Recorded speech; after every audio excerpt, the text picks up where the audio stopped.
ನಮಸ್ಕಾರ ದೇವಪ್ರಿಯರೇ, ನಮ್ಮ ಚಾನಲ್ನ ಮತ್ತೊಂದು ಹೊಸ ವಿಡಿಯೋಗೆ ನಿಮಗೆಲ್ಲ ಸ್ವಾಗತ. ಇಂದು ನಾವು ನಿಮ್ಮನ್ನು ಕರೆದುಕೊಂಡು ಹೋಗುತ್ತಿರುವುದು ಉತ್ತರ ಕರ್ನಾಟಕದ ಅತ್ಯಂತ ಜಾಗೃತ ಶಕ್ತಿ ಪೀಠಗಳಲ್ಲಿ ಒಂದಾದ ಕೊಪ್ಪಳ ಜಿಲ್ಲೆಯ ಹುಲಗಿ ಕ್ಷೇತ್ರಕ್ಕೆ. ಲಕ್ಷಾಂತರ ಭಕ್ತರ ಕಷ್ಟಗಳನ್ನು ನೀಗಿಸುವ ನಂಬಿದವರ ಪಾಲಿನ ಕಾಮಧೇನು ಈ ಹುಲಿಗೆಮ್ಮ ದೇವಿ. ಈ ದೇವಸ್ಥಾನದ ಪ್ರತಿ ಇಟ್ಟಿಗೆಯಲ್ಲೂ ಒಂದು ಕಥೆ ಇದೆ, ಪ್ರತಿ ಮೂಲೆಯಲ್ಲೂ ಒಂದು ಪವಾಡವಿದೆ. ಇಲ್ಲಿನ ನೀರು, ಇಲ್ಲಿನ ಕಲ್ಲುಗಳು ಮತ್ತು ಸ್ವತಃ ದೇವಿಯ ಭಕ್ತರೊಂದಿಗೆ ಮಾತನಾಡುತ್ತಾಳೆ ಎಂದರೆ ನೀವು ನಂಬುತ್ತೀರಾ? ಸವದತ್ತಿ ಯಲ್ಲಮ್ಮನಿಗೂ ಈ ಕ್ಷೇತ್ರಕ್ಕೂ ಇರುವ ಸಂಬಂಧವೇನು? ಬನ್ನಿ, ಇಂದಿನ ಈ ವಿಶೇಷ ಸಂಚಿಕೆಯಲ್ಲಿ ಹುಲಿಗೆಮ್ಮ ದೇವಿಯ ಅದ್ಭುತ ಲೋಕವನ್ನು ಅನಾವರಣಗೊಳಿಸೋಣ. ಹೆಸರಿನ ಹಿಂದಿರುವ ಇತಿಹಾಸ ಮತ್ತು ವ್ಯಾಘ್ರಪುರಿ. ಗೆಳೆಯರೇ, ಈ ಕ್ಷೇತ್ರಕ್ಕೆ ಹುಲಗಿ ಎಂಬ ಹೆಸರು ಬರಲು ಕಾರಣವೇನು ಗೊತ್ತಾ? ಪುರಾಣಗಳ ಪ್ರಕಾರ ಈ ಜಾಗ ಹಿಂದೆ ದಟ್ಟವಾದ ಕಾಡಿನಿಂದ ಕೂಡಿತ್ತು ಮತ್ತು ಇಲ್ಲಿ ಹುಲಿಗಳು ಹೆಚ್ಚಾಗಿ ವಾಸಿಸುತ್ತಿದ್ದವು. ಸಂಸ್ಕೃತದಲ್ಲಿ ಇದನ್ನು ವ್ಯಾಘ್ರಪುರಿ ಎಂದು ಕರೆಯಲಾಗುತ್ತಿತ್ತು. ಹುಲಿಯ ಮೇಲೆ ಸವಾರಿ ಮಾಡುವ ದೇವಿಯೇ ಇಲ್ಲಿ ನೆಲೆಸಿರುವುದರಿಂದ ಈಕೆಯನ್ನು ವ್ಯಾಘ್ರೇಶ್ವರಿ ಅಥವಾ ಕನ್ನಡದಲ್ಲಿ ಹುಲಿಗೆಮ್ಮ ಎಂದು ಕರೆಯಲಾಗುತ್ತದೆ. ಒಂದು ಕಾಲದಲ್ಲಿ ಪ್ರಾಣಿಗಳು ತುಂಗಭದ್ರಾ ನದಿಗೆ ನೀರು ಕುಡಿಯಲು ಬರುತ್ತಿದ್ದ ಈ ಶಾಂತ ಪ್ರದೇಶ ಇಂದು ಮಹಾನ್ ಶಕ್ತಿ ಕೇಂದ್ರವಾಗಿ ಮಾರ್ಪಟ್ಟಿದೆ. ಭಕ್ತರ ಕನಸಿನಲ್ಲಿ ಬಂದ ದೇವಿ ಮತ್ತು ಸವದತ್ತಿಯೊಂದಿಗಿನ ಸಂಬಂಧ. ಹುಲಿಗೆಮ್ಮ ದೇವಿಯು ಸಾಕ್ಷಾತ್ ಸವದತ್ತಿ ರೇಣುಕಾ ಯಲ್ಲಮ್ಮನ ಪ್ರತಿರೂಪ ಎಂದೇ ಪ್ರಸಿದ್ಧ. ಇದರ ಹಿಂದೆ ಒಂದು ಹೃದಯ ಸ್ಪರ್ಶಿ ಕಥೆ ಇದೆ. ಹಿಂದೆ ನಾಗಜೋಗಿ ಮತ್ತು ಬಸವಜೋಗಿ ಎಂಬ ಇಬ್ಬರು ಅಂಬಿಗರು ತುಂಗಭದ್ರಾ ನದಿಯ ದಡದಲ್ಲಿ ವಾಸಿಸುತ್ತಿದ್ದರು.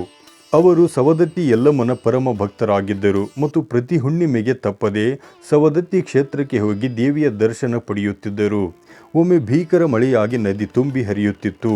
ಅಂಬಿಗರಿಗೆ ಸವದತ್ತಿಗೆ ಹೋಗಲು ಸಾಧ್ಯವಾಗಲಿಲ್ಲ. ಇದರಿಂದ ನೊಂದ ಅವರು ಅನ್ನಾಹಾರ ತ್ಯಜಿಸಿ ದೇವಿಯನ್ನು ಸ್ಮರಿಸುತ್ತಾ ಮಲಗಿದರು. ಆಗ ತಾಯಿ ಯಲ್ಲಮ್ಮ ಅವರ ಕನಸಿನಲ್ಲಿ ಬಂದು, ನೀವು ಅಷ್ಟು ದೂರ ಬರಬೇಡಿ, ನಾನು ನಿಮ್ಮ ಭಕ್ತಿಗೆ ಮೆಚ್ಚಿ ಹುಲಿಗಿಯಲ್ಲಿಯೇ ಉದ್ಭವಿಸುತ್ತೇನೆ ಎಂದು ಭರವಸೆ ನೀಡಿದಳು. ಆ ತಾಯಿ ನೀಡಿದ ವಚನದಂತೆ ಶ್ರೀಚಕ್ರ ಮತ್ತು ಸಾಲಿಗ್ರಾಮದ ರೂಪದಲ್ಲಿ ಇಲ್ಲಿ ನೆಲೆಸಿದಳು. ದಕ್ಷಿಣಾಭಿಮುಖದ ರಹಸ್ಯ ಮತ್ತು ಉದ್ಭವ ಮೂರ್ತಿ. ಸಾಮಾನ್ಯವಾಗಿ ಭಾರತದ ದೇವಸ್ಥಾನಗಳು ಪೂರ್ವ ಅಥವಾ ಉತ್ತರಕ್ಕೆ ಮುಖ ಮಾಡಿರುತ್ತವೆ, ಆದರೆ ಹುಲಿಗಿ ದೇವಸ್ಥಾನವು ದಕ್ಷಿಣಾಭಿಮುಖವಾಗಿದೆ. ಇಡೀ ಭಾರತದಲ್ಲಿ ಇಂತಹ ದಕ್ಷಿಣಾಭಿಮುಖ ದೇವಸ್ಥಾನಗಳು ಕೇವಲ 3 ಮಾತ್ರ ಇವೆ. ಒಂದು ಕೋಲ್ಕತ್ತಾದ ಕಾಳಿದೇವಿ, ಎರಡನೆಯದು ಕಾಶಿಯ ಗಂಗಾದೇವಿ ಮತ್ತು ಮೂರನೆಯದ್ದೇ ನಮ್ಮ ಈ ಹುಲಿಗೆಮ್ಮ ದೇವಿ. ಇದು ದೇವಿಯ ಉಗ್ರ ರೂಪ ಮತ್ತು ಶಕ್ತಿಯ ಸಂಕೇತ. ಇಲ್ಲಿನ ಮತ್ತೊಂದು ವಿಶೇಷವೆಂದರೆ ದೇವಿಯ ವಿಗ್ರಹವು ಯಾವುದೇ ಮನುಷ್ಯನಿಂದ ಕೆತ್ತಲ್ಪಟ್ಟಿಲ್ಲ, ಅದು ಬಂಡೆ ಕಲ್ಲಿನಲ್ಲಿ ಸ್ವಯಂ ಉದ್ಭವವಾಗಿರುವುದು. ನಾವು ಇಂದು ನೋಡುವ ಸುಂದರ ಅಲಂಕಾರದ ಹಿಂದೆ ಆ ನೈಸರ್ಗಿಕ ಬಂಡೆಯ ಶಕ್ತಿ ಇದೆ.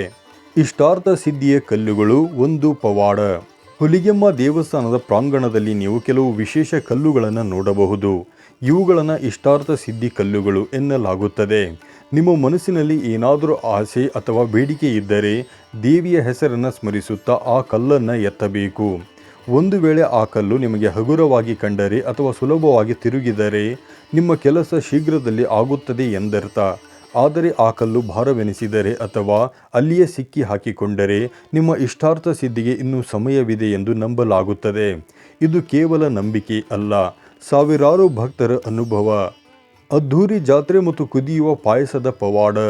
ಪ್ರತಿ ವರ್ಷ ಮಾಘ ಮಾಸದ ಹುಣ್ಣಿಮೆಯಂದು ಇಲ್ಲಿ ಅದ್ಧೂರಿ ಜಾತ್ರೆ ನಡೆಯುತ್ತದೆ. ಈ ಸಮಯದಲ್ಲಿ ಲಕ್ಷಾಂತರ ಭಕ್ತರು ಕರ್ನಾಟಕ ಮಾತ್ರವಲ್ಲದೆ ಆಂಧ್ರ, ತೆಲಂಗಾಣ ಮತ್ತು ಮಹಾರಾಷ್ಟ್ರದಿಂದ ಹರಿದು ಬರುತ್ತಾರೆ. ಜಾತ್ರೆಯ ವಿಶೇಷವೆಂದರೆ ಬಾಳೆ ದಿಂಡಿನ ಉತ್ಸವ ಮತ್ತು ಅಗ್ನಿಕುಂಡ ಹಾಯುವ ಆಚರಣೆ.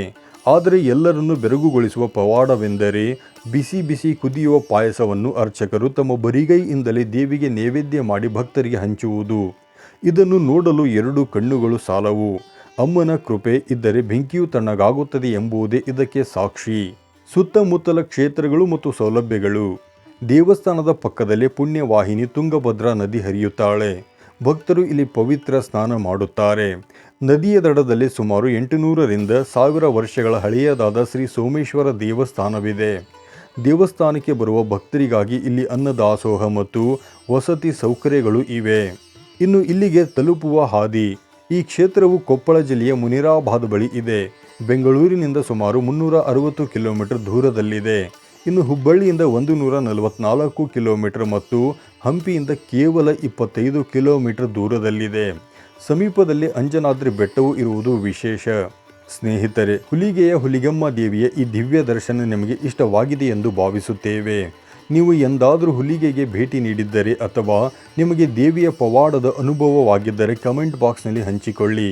ಈ ವಿಡಿಯೋವನ್ನು ನಿಮ್ಮ ಸ್ನೇಹಿತರು ಮತ್ತು ಕುಟುಂಬದೊಂದಿಗೆ ಶೇರ್ ಮಾಡಿ ಪುಣ್ಯವಂತರಾಗಿ. ಇಂತಹ ಮತ್ತಷ್ಟು ದೈವಿಕ ಮಾಹಿತಿಗಾಗಿ ನಮ್ಮ ಚಾನಲ್ ಸಬ್ಸ್ಕ್ರೈಬ್ ಮಾಡಿ. ಉಗೆ ಉಗೆ ಹುಲಿಗೆಮ್ಮ.